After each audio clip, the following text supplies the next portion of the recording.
ভোটারদের হুমকি দেওয়ার অভিযোগে বিএনপি নেতাকে জরিমানা। বগুড়ায় তারেক রহমানের দর্শন ছড়িয়ে দিতে বর্ণাঢ্য সাইকেল র্যালি। নির্বাচনকে কেন্দ্র করে সেনাবাহিনীর হেলিকপ্টার মহড়া। শেরপুর সদর থানা থেকে লুট হওয়া শর্টগান উদ্ধার। বসত বাড়িতে অগ্নিকাণ্ডে মা ও মেয়ে মৃত্যু, দগ্ধ আরও একজন। আমন্ত্রণ জানাচ্ছি বাংলাদেশ প্রতিদিন সারা দেশের সব খবরে। এতক্ষণ শুনছিলেন সংবাদ শিরোনাম, এবারে বিস্তারিত। সঙ্গে আছি আমি অনন্যন্তী। ভবিষ্যৎ হোক নিরাপদ, বিনিয়োগ হোক বিশ্বস্ত, আর আমার পছন্দ সল্ট বে। ওয়েলকাম টু সল্ট বে। পঞ্চগড় এক আসনে ত্রয়োদশ জাতীয় সংসদ নির্বাচনকে কেন্দ্র করে ভোটারদের হুমকি ও ভয়ভীতি প্রদর্শনের অভিযোগে পঞ্চগড় জেলা বিএনপির যুগ্ম আহ্বায়ক এম মজিদকে 5,000 টাকা জরিমানা করেছেন আদালত। জরিমানা অনাদায়ে তার বিরুদ্ধে 7 দিনের কারাদণ্ডাদেশও দেওয়া হয়েছে। 9 ফেব্রুয়ারি সোমবার পঞ্চগড় এক আসনে নির্বাচনী অনুসন্ধান ও বিচারিক কমিটির বিচারক মোহাম্মদ মিনহাজুর রহমান এ আদেশ দেন। অভিযোগ অনুযায়ী গত 4 ফেব্রুয়ারি তেঁতুলিয়া উপজেলার ভোজনপুর ইউনিয়নের ডাঙ্গাপাড়া এলাকায় এক উঠান বৈঠকে বক্তব্য দেওয়ার সময় তিনি ভোটারদের উদ্দেশ্যে হুমকিমূলক মন্তব্য করেন।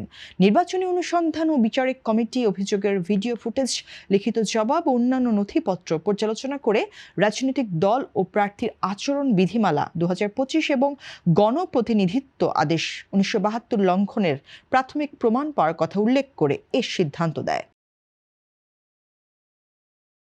বগুড়ায় বিএনপির ভারপ্রাপ্ত চেয়ারম্যান তারেক রহমানের পরিবেশ বান্ধব ও জনবান্ধব নেতৃত্বের দর্শন তৃণমূল ও তরুণ প্রজন্মের মাঝে ছড়িয়ে দিতে এক বর্ণাঢ্য সাইকেল র্যালি অনুষ্ঠিত হয়েছে। আসুন প্যাডেল ঘুরিয়ে ভবিষ্যতের পথে হাঁটি স্লোগানকে সামনে রেখে বগুড়া শহরের ঐতিহাসিক আলতাফুন্নেসা খেলার মাঠ থেকে র্যালিটি শুরু হয়।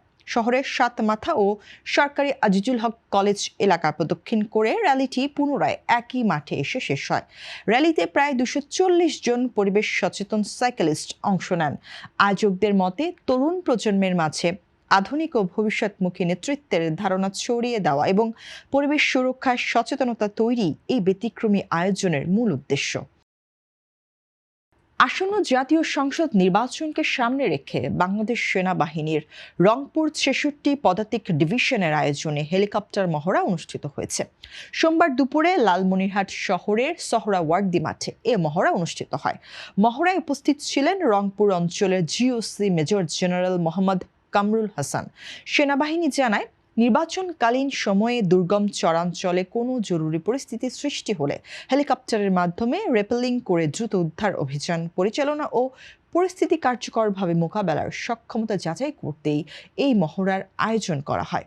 সেনাবাহিনীর পক্ষ থেকে জানানো হয়, আসন্ন নির্বাচনকে কেন্দ্র করে আইনশৃঙ্খলা পরিস্থিতি স্বাভাবিক রাখতে এ ধরনের প্রস্তুতিমূলক কার্যক্রম অব্যাহত থাকবে। শেরপুরের সদর উপজেলায় সেনাবাহিনী ও পুলিশের যৌথ অভিযানে পুলিশ থেকে লুট হওয়া একটি শর্টগান সহ হারিজ মিয়া নামে একজনকে আটক করা হয়েছে। ভোর রাতে গোয়েন্দা তথ্যের ভিত্তিতে সাপমারি ও ভাতশালা ইউনিয়নের বিভিন্ন এলাকায় এই অভিযান পরিচালনা করা হয়। আটক হারিজ মিয়া ভাতশালা ইউনিয়নের সাপমারি পশ্চিম সৈনিকপাড়া গ্রামের বাসিন্দা। যৌথ বাহিনী জানায়, তার হেফাজত থেকে উদ্ধার হওয়া শর্টগানটি 2024 সালের 5 আগস্টের গণ অভ্যুত্থানের সময় একটি পুলিশ কেন্দ্র থেকে লুট করা হয়েছিল বলে প্রাথমিকভাবে নিশ্চিত হওয়া গেছে।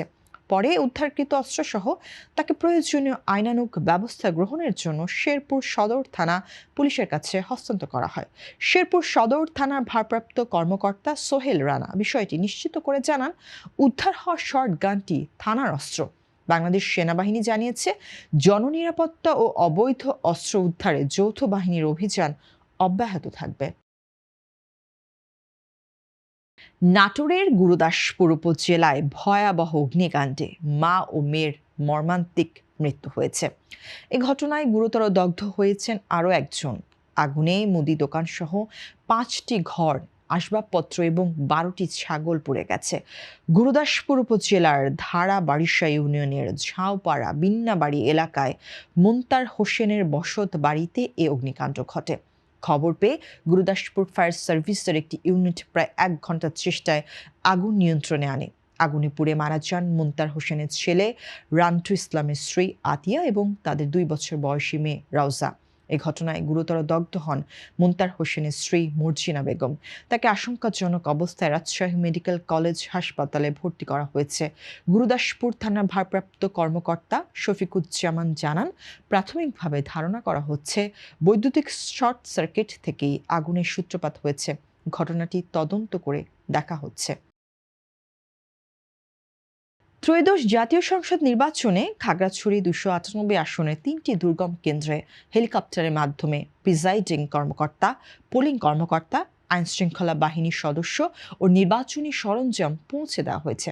লক্ষ্মীছড়ি উপজেলার শুকনাছড়ি সরকারি প্রাথমিক বিদ্যালয়, ফুত্তাছড়ি সরকারি প্রাথমিক বিদ্যালয় এবং দীঘিনালা উপজেলার নারায়ণছড়ি সরকারি প্রাথমিক বিদ্যালয় কেন্দ্রে এসব সরঞ্জাম পৌঁছানো হয়। লক্ষ্মীছড়ি ও দীঘিনালা সেনা জোনের তত্ত্বাবধানে বিমান বাহিনীর হেলিকপ্টারে করে ভোটের সরঞ্জাম পরিবহন করা হয়। জেলায় মোট ভোটার সংখ্যা 5,54,114 জন এবং কেন্দ্রের সংখ্যা 203টি।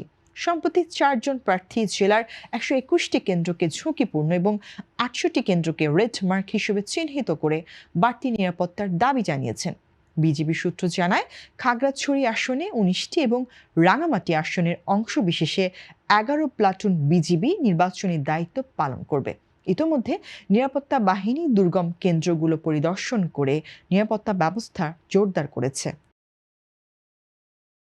দর্শক, এই ছিল এখনকার মতো সংবাদ। এতক্ষণ সঙ্গে থাকার জন্য অসংখ্য ধন্যবাদ। পরবর্তী বুলেটিন দেখতে চোখ রাখুন বাংলাদেশ প্রতিদিনের ফেসবুক পেজ ও ইউটিউব চ্যানেলে।